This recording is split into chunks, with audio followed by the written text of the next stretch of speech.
What if Mongols conquered Europe? Would your life change today? Picture hooves hammering the frozen Danube, steam billowing from war horses in the dawn, and black banners snapping against a sky the color of steel. Imagine cathedrals trembling to the thunder of 1,000 hooves. In the streets, church bells ring and then fall silent. A world we think of as fixed, our borders, our languages, the very food on our tables, shifts under the iron weight of an empire born on the steppe. How different would your life be right now if Europe had bent to the arrow and the knot of the Mongol bow? First, let's remember what really happened. Early 13th century, the Mongol Empire erupts from the grasslands. Under Genghis Khan, they smash state after state, Khwarezm in Central Asia, then into Persia, deep into China. After Genghis, his sons and generals keep riding. The Mongols overrun Kiev and Rus, torching cities like Ryazan and smashing Kiev. In 1241, 2 hammer blows land on Europe. In the north, at Legnica, the Polish and German forces are crushed. In the south, at Mohi, the kingdom of Hungary is broken by Subutai's genius. Europe trembles.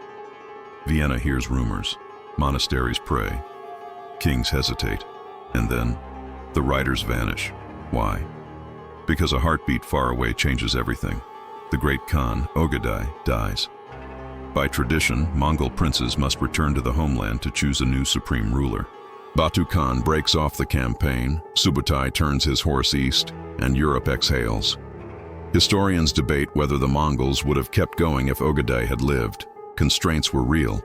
Europe's hedgerows and forests, rivers and stone fortifications, limited pasture, the brutal logistics of keeping tens of thousands of horses fed.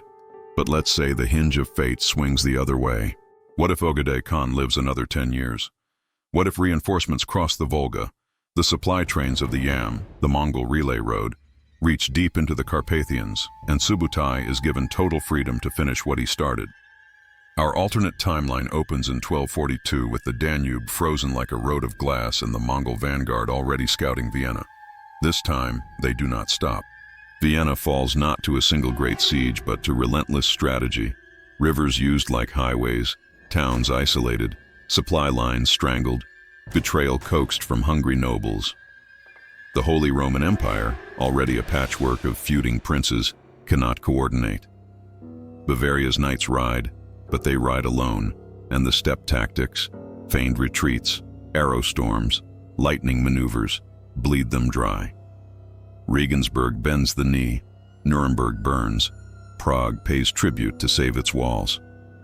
In 1245, Subutai knocks on the door of the Alps, and in 1247, he sends smoke signals over the Po Valley. Northern Italy is money. Genoa and Venice know which way the wind is blowing. They don't love it, they fear it, but they're merchants.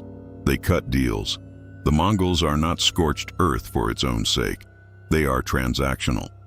Tribute buys peace, port privileges, access to shipyards, information, and a cut of spices and silks flowing west. That's the price. The Pope, where is he? In this timeline, the Papal States do not fall, but the papacy moves, maybe to Avignon earlier, or to a hill town ringed by mercenaries. A Franciscan friar rides across the Alps carrying a letter, begging for time. The answer arrives tied to an arrow. Pay, accept, endure, or resist and be erased. The Mongols call their new western dominion the Danubian Ulus, a khanate with its capital on the river. Buda perhaps, rebuilt on Mongol lines, with wide avenues for cavalry, markets filled with Turkic words and Latin curses, Persian fabrics, and Mongol felt. A census counts every soul. Messengers gallop relay to relay, changing horses at stone-built yam stations that dot the roads from Krakow to Milan. Law, yasa, mixes with local custom. Religion? The Mongols are pragmatists. Catholics, Orthodox, Jews, and Muslims all pay tax, all practice under watchful eyes. The church learns to negotiate, to bend without breaking. Bishops bless arrows and petition khans in the same breath. That's the administration. But what about the culture and the violence underneath? Armor changes. You start seeing composite bows peeking over city walls, used by local auxiliaries trained by Mongol masters. The heavy European lance remains, but it is paired with stirrup archery. A German knight's grandson grows up as comfortable with a horse archer's saddle as with a jousting tilt. The words we speak twist. In the markets of Cologne, you hear Slavic and Turkic loanwords slip into Middle High German. A loanword for the postal road, yam, sticks in the tongues of travelers. The food shifts too, subtly at first. Fermented mare's milk is a curiosity in court banquets. Lamb roasted over iron skewers joins boar and bread on feast tables. Now trade. This is the big one. The Silk Road had always been a web of routes, but the Mongols make it a highway. Dangerous to cross them, safe to travel under them. The Danubian Ulus plugs Europe straight into Central Asia and China. Italian bankers don't just finance crusades anymore. They back caravans to Samarkand. Paper money experiments reach Europe earlier through Persian and Chinese advisors. Account books in Florence start to record strange tokens with seals, redeemable at yam stations. You can move information from Paris to Karakoram in weeks, not months. And under that great exchange rides something cold and unseen, the Black Death. Historically, the plague rides to Europe in the 1340s, moving along those same arteries of trade, bursting into Mediterranean ports like a storm. In our world, with Europe welded earlier and tighter to the Mongol network, plague likely strikes sooner and more uniformly, not just in Genoa and Marseille, but along inland hubs too. Vienna, Buda, Krakow, each laced to the steppe by arrow-fast roads. You could imagine a ghastly scene in 1338, maybe, a decade early. Mongol couriers wearing silk masks.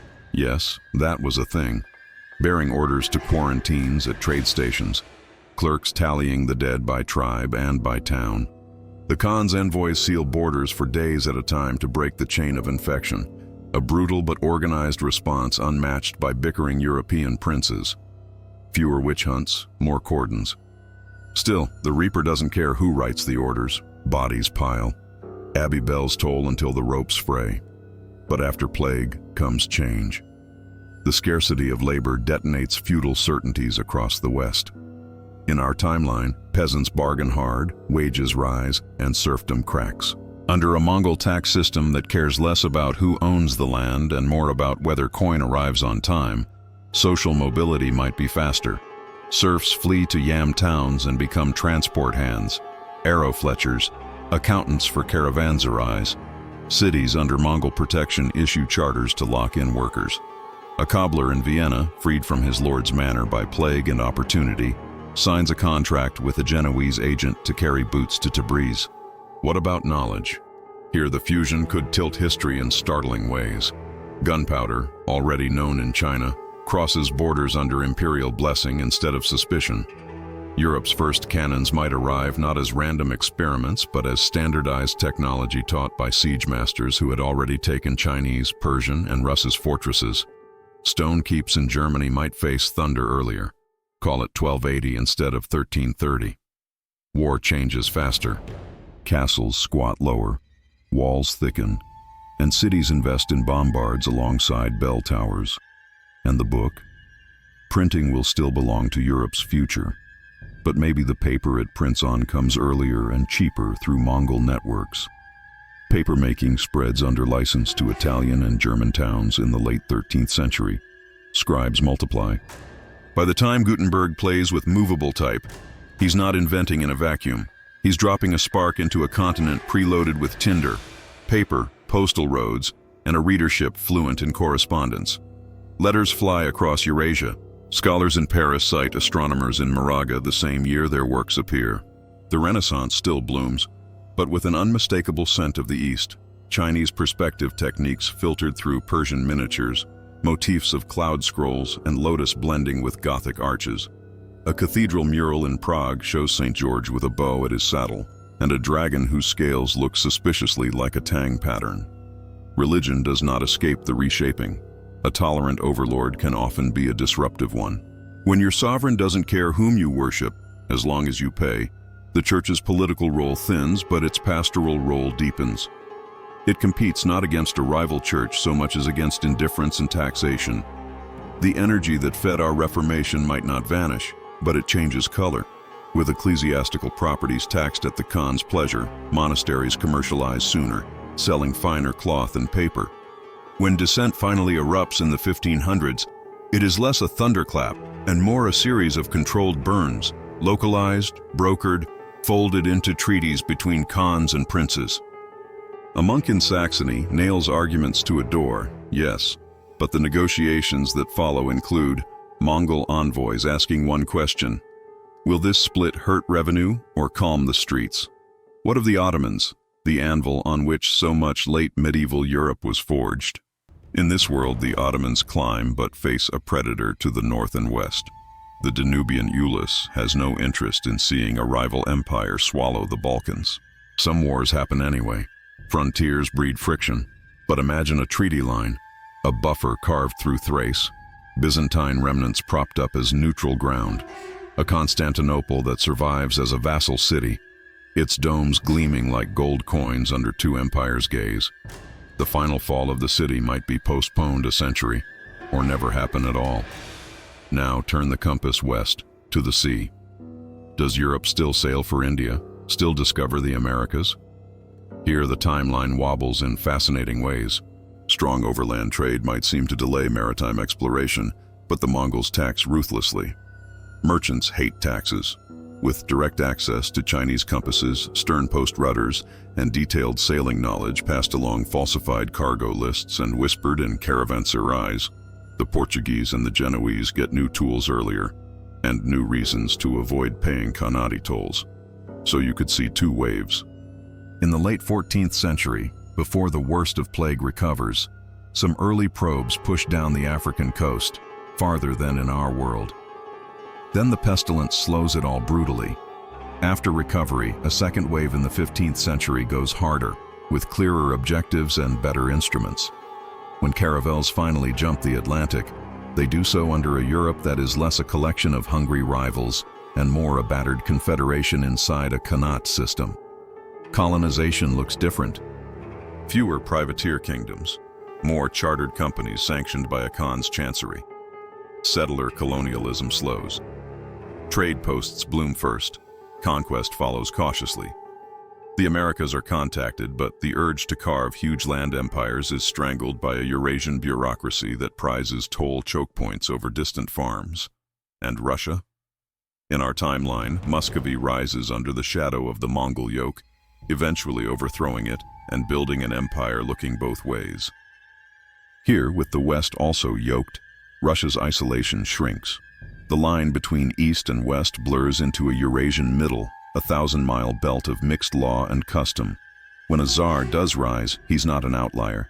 He's one claimant among many in a chessboard of khanates and crowns, bound by intermarriage, hostage treaties, and trade courts that meet under tents as often as in stone halls. By the time gunpowder empires circle the world, by the time factories roar, your modern life stands on a different foundation. The English language, for one, carries more step in its pockets. Words for roads, fast couriers, legal decrees, even horse gear. Street names across Europe remember the old yam lines. London still looms large but shares stage with a Vienna Buddha megacity that grew fat on centuries of transit and finance. Cuisine changed. Nomad dairy traditions knitted into European stews, skewers into city squares, noodles from the East naturalized in Bavarian kitchens. Your calendar would probably still keep Christmas, but it might also mark the Feast of the Horse in some cities, a hybrid civic day remembering when the khanate spared a town for tribute paid on time. And the law? Imagine a Europe where common law and Roman law both absorbed a layer of yasa. Collective responsibility in trade caravans becomes standard contract language. Appeals courts grew under Mongol practice of summoning parties to the center, rather than sending soldiers to the edge. Your rights would feel slightly different, more tied to your guild, your caravan partnership, your town charter, and slightly less to your national identity. Identities exist, of course, French, German, Polish, but each holds a shadow name, a memory of when your people were subjects of a Khan and paid for peace with coin, horses, and occasional sons for the cavalry. Midway through this alternate story, here's a question for you. If the Mongols had unified Europe into a trade-first empire, do you think the Atlantic Age would have begun earlier to dodge taxes, or later because overland silk paid so well? Tell me your take in the comments, and if you're enjoying this deep dive into a darker, stranger Europe, tap like and subscribe so you don't miss the next twist in history. Of course, empires don't last forever. The Danubian Ulus would fracture, just as the Golden Horde did in our world. Succession crises ripple out. Charismatic princes at the periphery test the center. You might see a German Khan adopt Christianity to secure local legitimacy, or a Polish king adopt steppe fashion to court cavalry loyalties. Wars flare, borders harden, but the habits of centuries linger. The postal road doesn't vanish because a banner changes color. Paper money doesn't uninvent itself. The habit of looking east for ideas doesn't fade just because a treaty collapses. By the 18th century, Europe's state system could look like a tapestry of hybrid polities, some calling themselves duchies, others khanates, most effectively both. Enlightenment ideas might still spark, now amplified by roads that let pamphlets sprint from Lisbon to Astrakhan in a month. Revolutions would be negotiated against not just kings, but trade councils and clan assemblies with veto power. Industrialization would come, perhaps as a Eurasian boom rather than a specifically British one. Coal mines in Silesia fuel locomotives that first run along old yam routes. The world's first long-distance rail might be a Buda to Samarkand line. Iron replacing horseflesh, but mapping the same imperial logic. And you today, what about you? Your city might sit on a different border, your ancestors might carry different surnames, your language's swear words might gallop in from the steppe. Maybe your favorite pasta dish traces to a caravan cook. Maybe your last name means road station in a forgotten Turkic tongue. Your passports, plural, belong to a confederation whose emblem is not stars or crowns, but a stylized horse head and a knot. Football teams named for arrows instead of lions. National anthems borrowing a pentatonic lilt. But here's the strangest shift. Europe's sense of self, of its supposed separation from the East, never takes root the same way. The philosophical line that our world drew, sometimes too sharply, between Europe and Asia, dissolves into a gradient. When people argue about Western values, they do so while standing on steppe-laid roads, using words borrowed from Khans, citing scholars who wrote from both sides of the continent. You might still call your world Western, sure, but in truth, it would be something else. A braided civilization stretched from the Atlantic to the Altai, born of conquest and compromise. We like to think the past is a chain, but it's not. It's a field of tracks in the snow, overlapping, crisscrossing, fading, and surprising us. A single death in Karakorum let Europe breathe. A single life extended could have pressed its knee on Europe's chest. Sometimes history turns on a heartbeat you never hear. When the hooves came to the river, the ice held. It might have held long enough for the riders to cross. If they had, your today might have been different in ways you would feel every time you mailed a letter, ordered dinner, or said your name out loud. So, what if the Mongols had conquered Europe? Maybe your world would be richer in connection and poorer in independence. Maybe safer on the road and harsher at the tax office. Maybe your cathedral would have a bow hanging by the door. And maybe, just maybe, the line on the map you think of as the edge of your world would have been nothing but a post station on a road that never ended. History is fragile. The future we live in is balanced on horses we never saw and decisions we never voted on. That should leave you with a shiver and a question. Which hinge in our time will someone, centuries from now, call the turn we never noticed until it was too late?